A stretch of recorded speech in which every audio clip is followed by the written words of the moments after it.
Hi everyone, welcome to Arpita Sharma classes. I am Arpita Sharma, your educator, and today we are going to study two more important Indian judicial doctrines.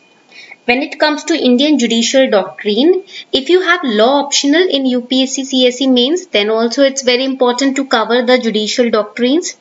If you are studying for preliminary examination, for that perspective also Indian polity covers the judicial doctrine, so you have to study it anyhow. And GS paper 2 is also regarding the same. Plus this topic is also important for your ethics paper and your essay paper. Okay, so this is a topic which is covering all the aspects of your exam. We have to focus a lot on the judicial doctrines. As a citizen of India, you should also be aware of the judicial doctrines, right? So make sure that you share this video with your close ones, your friends, your circle, close-knit circle, so that in order to aware them, in order to spread this awareness regarding their rights and the Indian judicial doctrines. Okay. No class notes will be uploaded on our Telegram channel as usual, and you also have to keep making your own notes because that will strengthen up your own revision. Okay, so first we are going to revise the two doctrines that we have covered so far, and then we are going to move forward towards our two more new doctrines that we are going to cover today. Alright, so far we have explained to you that what is judicial doctrine. Doctrine means a principle or a belief, right? So in our Indian judicial doctrine, the word doctrine means the beliefs that our courts stand with, the belief system on which our courts run today, right? That is doctrine. It can be a rule also, it can be a theory also, or it can be a principle also based on which a law is made. So basically there are different doctrines, but 8 main types of doctrines you have to study from the perspective of your UPSC CSE examination. We have doctrine of laches. Laches means delay. We have doctrine of basic structure, doctrine of pith and substance, doctrine of severability, doctrine of casus omissus, doctrine of territorial nexus, doctrine of eclipse, and doctrine of harmonious construction. So here we have so far covered doctrine of basic structure and doctrine of pith and substance. Today we will cover doctrine of laches and doctrine of severability. In the doctrine of basic structure, we explained to you that this doctrine, according to this doctrine or this belief or this principle, it says that you cannot Parliament has the power to make laws, but such laws which amend or change the basic structure of the Indian Constitution will be null and void, will be considered as unconstitutional. Okay. However, this doctrine is not mentioned in the Constitution itself. It's a principle, it's a belief on which the courts stand by. Okay. Then we have the doctrine of pith and substance. Pith means the essence of something, the true nature of something. Substance means a very essential, very important part of something. Right. So this doctrine of pith and substance says that within their respective spheres or within their respective limitations, state and union legislatures are made supreme, and both of them will not interfere in each other's jurisdictions. That is doctrine of pith and substance. And if state or the union legislature interferes or encroach upon their respective jurisdictions, then the courts are going to apply this doctrine. This doctrine will help the courts to examine, to understand the true nature of a legislation. Okay. Then today we are going to start with doctrine of laches. Before we start with the doctrine of laches, here's an announcement for all of you. Unacademy is launching new batches from today. That is on 16 June. New batches are starting. We have batches for 2022 aspirants and 2023 aspirants. We have batches for NCRTs also, class 6 to class 12 NCRTs. And we have a very special revisionary batch, Phoenix revision batch, for those of you who are appearing for 2021 attempt. You have still 3.5 months to go. So in this Phoenix revision batch, which is starting from today, we are going to revise not just for prelims, but also we are going to revise the whole of main syllabus as well. We will be providing prelims and mains test series. Live classes will be taken by top educators in India, and we are going to complete your revision before your actual exam. You can use code ARPITA10 to get 10% discount on your Plus subscription.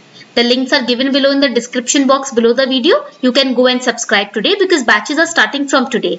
आज से batch start हो रहे हैं. And one more thing, if you take 1 year or 2 year plan, right, today, then you will be getting an extended subscription till your mains attempt. Okay, so this is the Maha subscription offer that we have, and it is valid till today only, that is June 16th. So go and subscribe today. Starting with doctrine of laches. First of all, let us understand what do we understand by the term laches. Laches means delay of any kind.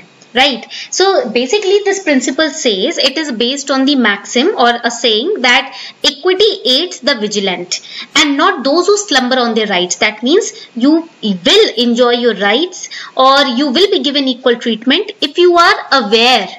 If you are not even aware of your rights, you are sleeping over your rights. If you do not want to exercise your rights, then how will you get equity in a country or in any place? If you are one who is procrastinating his rights, procrastinating his own welfare, then who is going to help you if you're not helping yourself? So basically this doctrine works on the principle, God helps those who help themselves, court helps those who help themselves. That means you have to be aware enough to fight for your rights. If you are not even fighting for your rights, then how will court help you? Right? So it emanates from the principle that courts will not help people who sleep over their rights, who are so ungrateful, or who are so lazy that they are not even trying to exercise their rights. So courts will help those who are aware of their rights. If you are aware of your rights, then courts can help you. But if you are only sleeping over your rights, how can court come to your house and help you?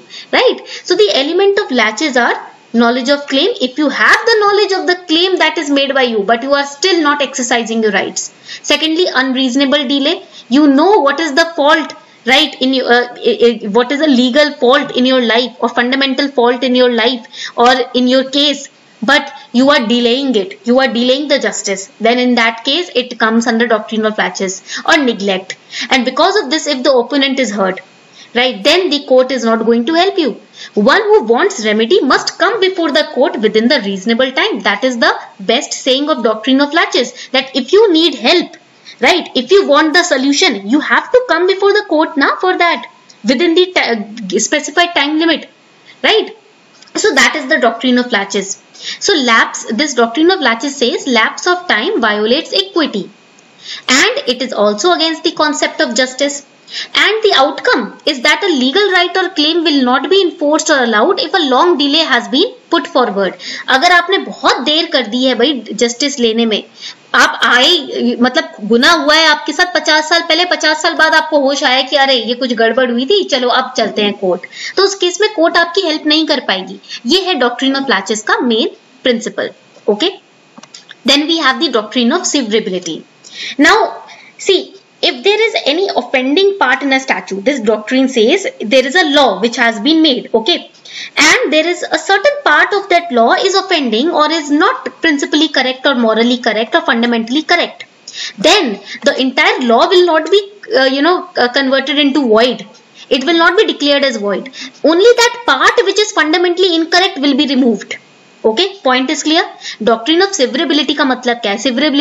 Severability मतलब जब आप कोई चीज हटा देते हो, cut कर देते हो, ठीक है, सिवियर कर देते हो. तो इसमें डॉक्ट्रिन कहता है कि अगर एक लॉ बना है, उसमें कुछ ऐसे एलिमेंट्स हैं या कुछ ऐसे पॉइंटर्स हैं जो फंडामेंटली आपको लगता है करेक्ट नहीं है, कोर्ट को लगता है करेक्ट नहीं है, तो उसकी वजह से पूरा लॉ नल एंड वॉइड नहीं किया जाएगा, पूरा लॉ खारिज नहीं किया जाएगा, बस उतना ही पार्ट, उतना ही एलिमेंट उस लॉ में से हटा दिया जाएगा. It's a matter of substance and not of form. Okay, and here article 13 also states that the portion that is invalid should be struck off and not the entire law.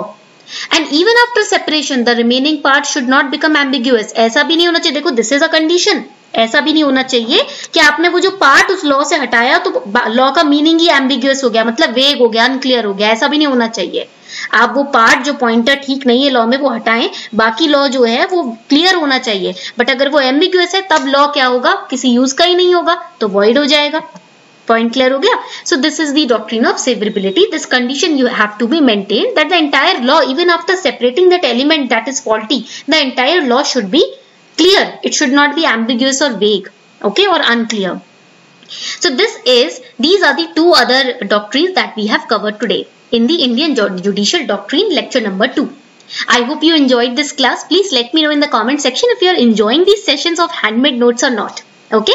On this note, we are wrapping up the class. Thank you everyone for participating, and also do not forget to subscribe to Unacademy Plus today. June 16th, use code ARPITA10 to get 10% discount on your Plus subscription. And the class notes will be uploaded on my Telegram channel, Simplifying UPSC with Ease. Okay? Thank you. Have a good night ahead.